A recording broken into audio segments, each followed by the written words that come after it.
Baik, perkenalkan nama saya Ali Bung Suredano. Saya dari kelas 3D D3 Administrasi Bisnis. Di sini saya akan menjelaskan tentang proses dan prosedur ekspor impor. Yang pertama, ekspor. Yang pertama, kegiatan mengeluarkan barang dari daerah pabean. Yang kedua, kegiatan memasarkan komoditi kepada orang asing, pembayaran dengan valuta asing, dan berkomunikasi dengan bahasa asing pula. Yang berikut tentang prosedur ekspor. Langkah-langkah yang harus dilakukan oleh eksportir apabila melakukan ekspor. Prosedur ekspor terdiri dari 12 langkah sebagai berikut. Yang pertama, korespondensi atau eksportir mengadakan korespondensi dengan importir luar negeri untuk menawarkan dan menegosiasikan komoditi yang akan dijualnya. Dalam surat penawaran kepada eksportir harus dicantumkan jenis barang, mutunya, harganya, syarat-syarat pengiriman, dan sebagainya. Yang bagian B, pembuat kontrak dagang. Apabila importir menyetujui penawaran yang diajukan oleh eksportir, maka importir dan eksportir membuat dan menandatangani kontrak dagang. Dalam kontrak dagang dicantumkan hal-hal yang disepakati bersama. Bagian C, penerbitan letter of credit atau L atau C. Setelah kontrak dagang ditandai tangani, maka importir membuka L atau C melalui bank koresponden di negaranya dan mengirimkan L atau C tersebut ke bank devisa yang ditunjukkan, memberitahukan menentukan diterimanya L atau C tersebut kepada eksportir. Dan berikut prosedur ekspor. Bagian D, mempersiapkan barang ekspor. Dagang diterimanya L atau C tersebut, maka eksportir mempersiapkan barang-barang yang dipesan importir. Keadaan barang-barang yang dipersiapkan harus sesuai dengan persyaratan yang tercantum dalam kontrak dagang dan L atau C. Yang bagian E, mendaftarkan pemberitahuan ekspor barang atau PEB. Selanjutnya, eksportir mendaftarkan pemberitahuan ekspor dagang atau P atau B ke bank yang devisa dengan melampirkan surat sanggup apabila barang ekspornya terkena pungutan ekspor. Yang bagian F, pemesanan ruang kapal. Eksportir memesan ruang kapal ke perusahaan pelayaran samudra atau perusahaan penerbangan. Perlu dicek perusahaan perkapalan mana yang mempunyai tarif angkutan kargo paling murah dan paling memberikan jaminan akan ketepatan waktu pelayaran. Yang bagian G, pengiriman barang ke pelabuhan.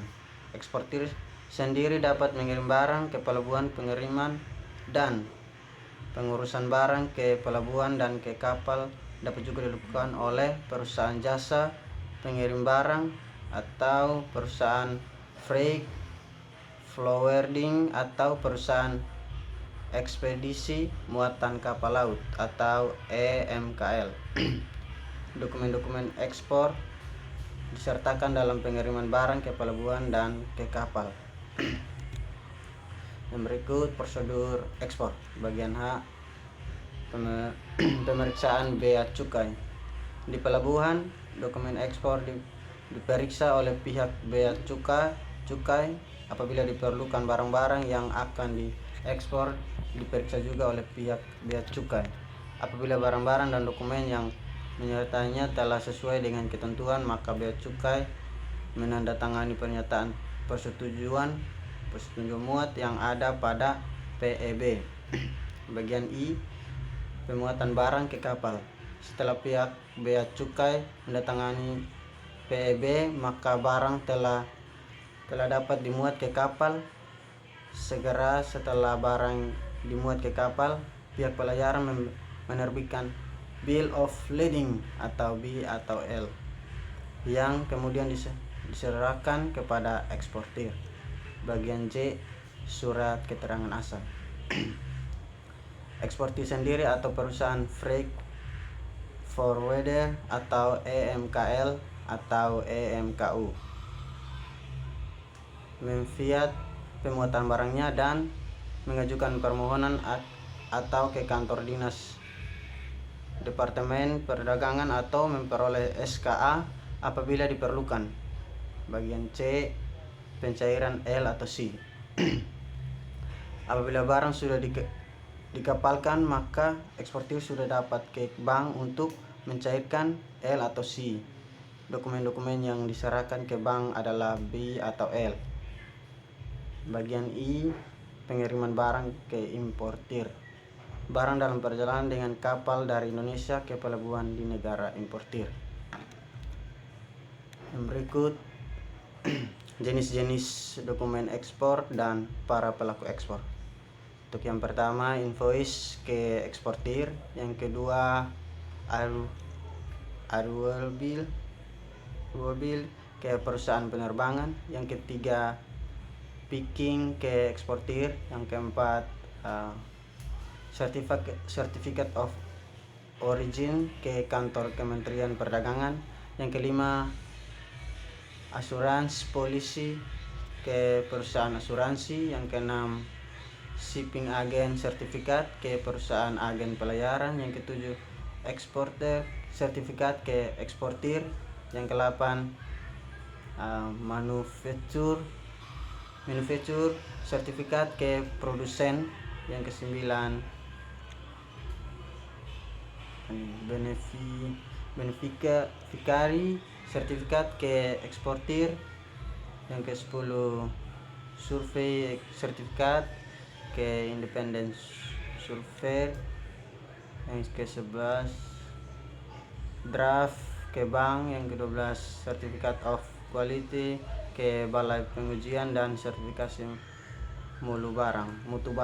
Yang ke-13, manufacturer quality certificate ke pabrik pembuat barang ekspor. Yang ke-14, sanitasi health and veterinary certificate ke dinas peternakan. Yang ke-15, fake note and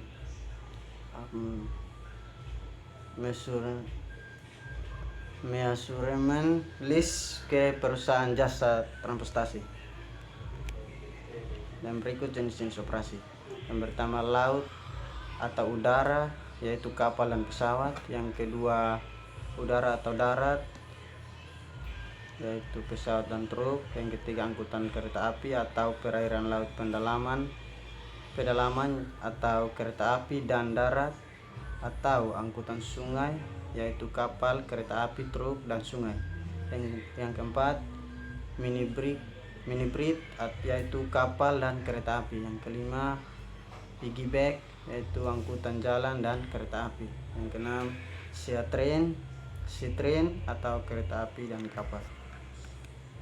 Oke, terima kasih.